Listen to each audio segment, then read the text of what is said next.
Airport বা বিমানবন্দরের পাশে যে মসজিদটি আছে সেই মসজিদটিকে ভাঙা নিয়ে বিতর্কের সৃষ্টি হয়েছে।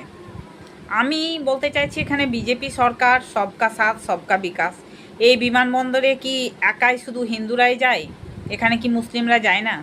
এই যে উন্নয়ন, বিজেপি সরকার উন্নয়ন করতে চাইছে, একটা মসজিদ এক জায়গা থেকে অন্য জায়গায় গিয়ে তৈরি হলে কি হবে? এখানে কিন্তু সকলকেই এখানে দরকার, এই বিমানবন্দরে সকলের আসা যাওয়া আছে এবং এই বিমানবন্দরটা উন্নয়ন করার জন্য বিজেপি সরকার এতদিনে উঠে পেরে লেগেছে। সেখানে হিন্দু মুসলিম নিয়ে বিভেদ করার তো কিছু নেই আমার মতে। আমি তো কই কিছু দেখতে পাচ্ছি না।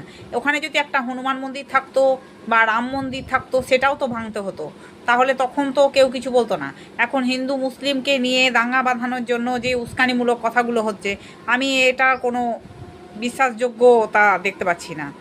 আপনারা একটু মন দিয়ে ভাবুন, দেখুন, এখানে সকলের উন্নয়নের জন্য এই কাজ করা হচ্ছে এবং সকলের এটাতে সাহায্য করা উচিত, আমার মতে তাই বলে।